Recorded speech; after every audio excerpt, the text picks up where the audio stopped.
Naneng lehotar genang Zarmuni alari blab lehotar genang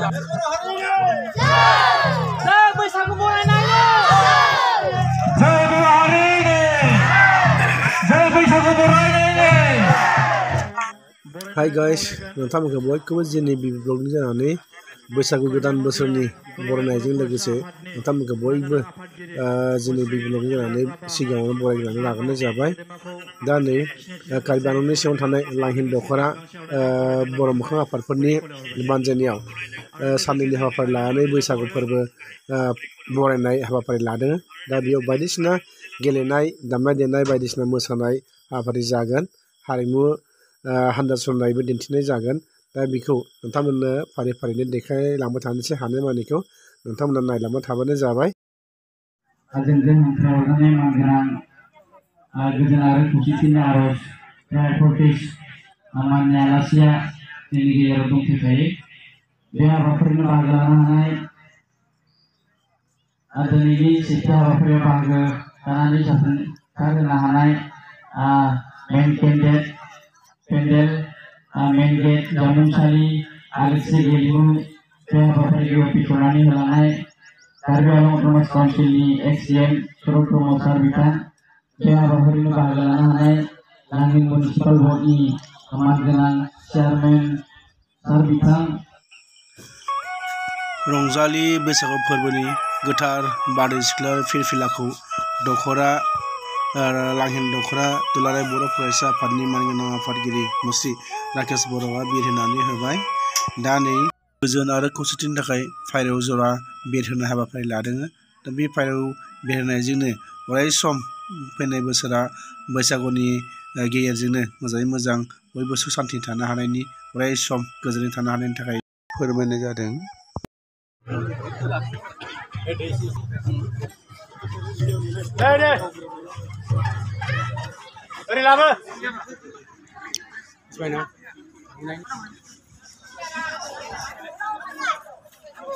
Fungga Guci Ronggali बैसागु फोरबो बरायनाय हाबाफारिनि हारिमु हान्जा सुरनाय बे हाबाफारिखौ जों आवगायलांनो आखायाव लाबाय। बे हारिमु हान्जा सुरनायनि बेखेवगिरि गेदेमा साराबो गोबाव समनिफ्रायनो जोंनि गेजेराव दंफैयो। बेनिखायनो गोबां खालामालासिनो दिनैनि बे हारिमु हान्जा सुरनाय हाबाफारिखौ जों जागायलांनो आखायाव लाबाय। गिबियावनो जोंनि बे फुंगा गुथि रंजालि बैसागु फोरबो बरायनाय फालिथाय लांहिन दख'रा बर' मोखां आफादजों बे हारिमु हान्जा सुरनायनि बेखेवगिरि आलासि महरै हांख्रायनानै लाबोजानाय जोंनि कार्बि आंलं जिल्ला एक्स भेल्डि वेलफेयार ससाइटिनि मानगोनां आफादगिरि श्री सान्तानु बसुमतारी गेदेमा सार बे समाव सारखौ गावनि सिनायथिखौ होनो थाखाय खावलायबाय। लोगोसे लांहिन दख'रा बर' मोखां आफादनिफ्राय गांसे आर'नाइजों बरायनो थाखाय खावलायबाय।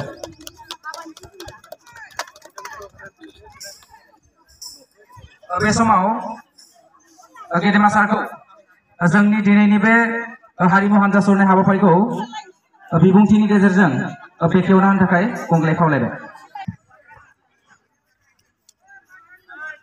गिबियावनो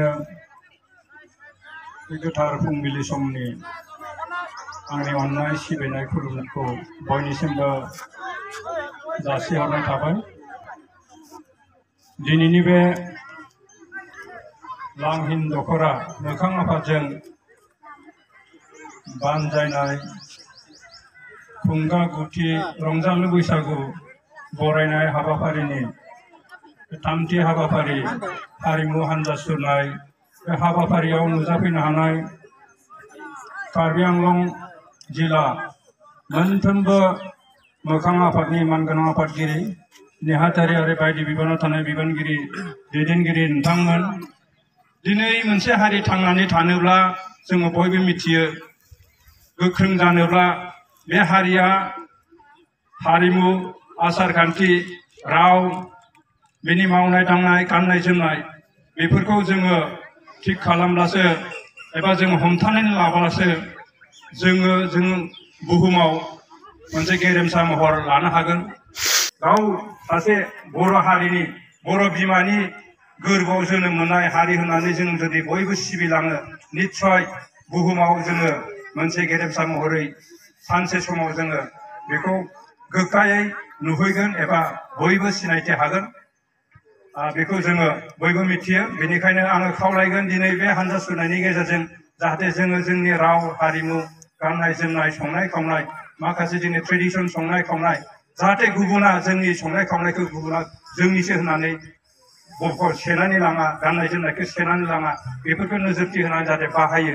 दिनै जोङो संनाय खावनायाव फारसेनिफ्राय नाफामनिफ्राय नारजिनिफ्राय आदि खुरि अनलानिफ्राय जोंनि दिनै गुबुनावबो बाहायनो हमबाय जाहाथे बेखौ जोङो जोंनि उन जोलैफोरा देरफुनायफोरा जाहाथे बेफोरखौबो बिमा बिफानिफ्राय रोंनाय मानसिफोरनिफ्राय सोलोंनानै जोङो बाहायो। दिनैनि बे आंखौ बे हानजा सुरनाय हाबाफारिखौ बेखेवनो लानायनि थाखाय आंनि गोसो गोरबोनिफ्राय दख'रा साफ्रोमबो दैदेनगिरिनिसिम आंनि अननाय सिबिनायखौ जासिहरबाय। लोगोसे फैगौ रंजालि बैसागु फोरबोनि थाखाय आं गेदेरफोरनिसिम आंनि खुलुमनाय सिबिनायखौ जासिबाय। लोगोसे उन्दैफोरनो आंनि अननाय हामलायनायखौ जासिनानै आंनि दिनैनि हानजा सुरनायखौ बेयावनो सुंद' बिबुंथिखौ बेयावनो फोजोबबाय। लोगोसे हानजा सुरनायखौ बेखेवबाय होननानै आं फोसावबाय। गोजोन्थों। लोगोसे बे समाव गेदेमा सारखौ फ्लेग अफ खालामनो थाखाय खावलायबाय।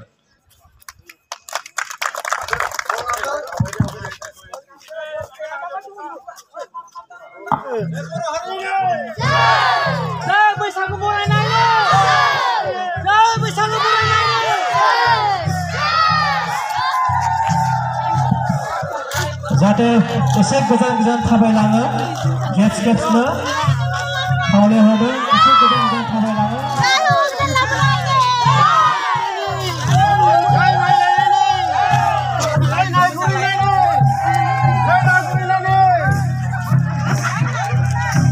जय बर'हारिनि जय बैसागु बरायनायनि जय बर'हारिनि जय बैसागु बरायनायनि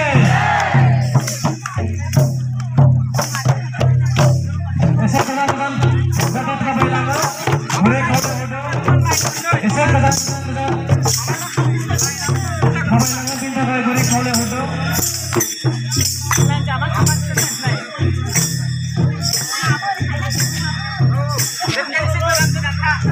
बे समाव जोंनि जे थामथि हाबाफारि बेयो जागायबाय आरो लोगोसेनो जोंनि जिल्लानि गासिबो दैदेनगिरि गेदेमा सारफोरखौ दान्दिसे जिरायनो थाखाय सायनासालियाव थांनो खावलायहरदों जाहाथे जोङो दसे जिरायनो हालेवहैसै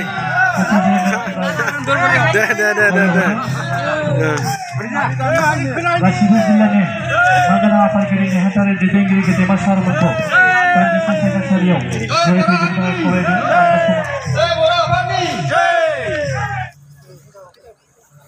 गायजेननाया जाहैबाय धुबुरी जरासुकनिफ्राय नै जोंहा दमासि ज' गायदों। लोगोसे जोंहा जमिनगावनि गावबुरा दंफां गायनाय हाबाफारियाव लादों दा धुबुरी गामिनि जरासुकनि गावबुरा आरो जुमिन गामिनि गावबुरा लोगो नांनानै गायदों।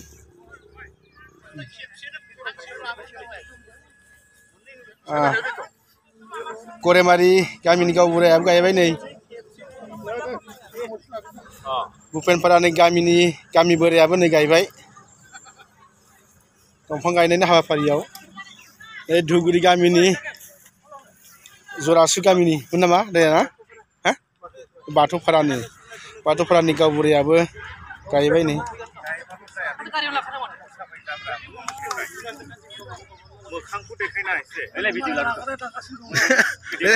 गुमैनो हाखर मोनसे नागिरला गायदोंलै दे। सरगाति गामिनि गावबुरा नै दंफां गायनो लाबाय हाखौबो नागिरबा मोनाखै।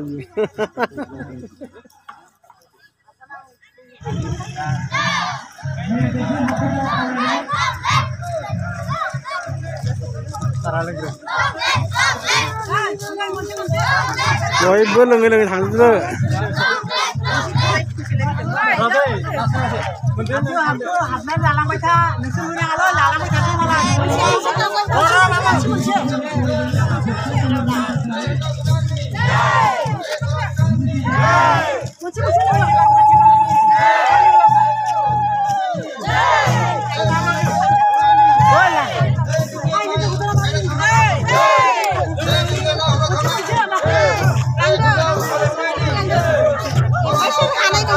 मालाय थाबाय ब्लग बानायनाङा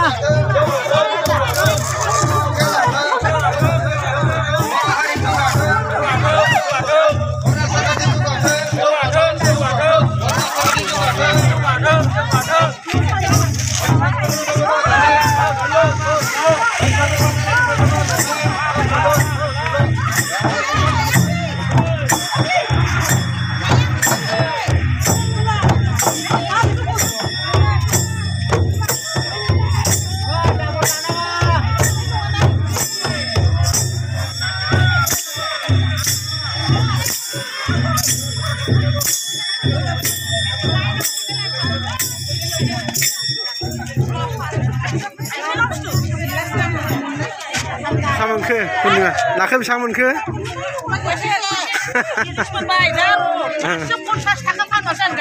मैथाजों नाजों जाहैनोसै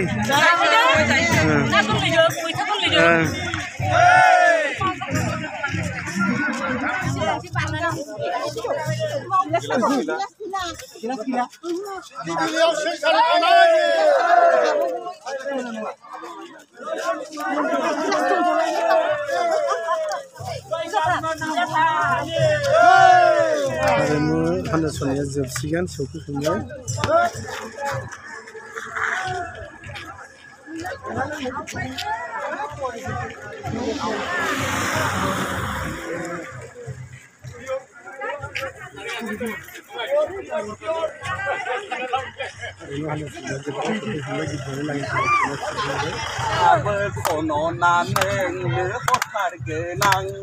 Sarmoni alari blabe hotar gena.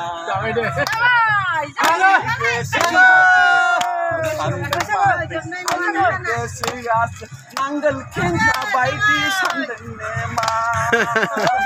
Bem gram jeng paisak.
Jai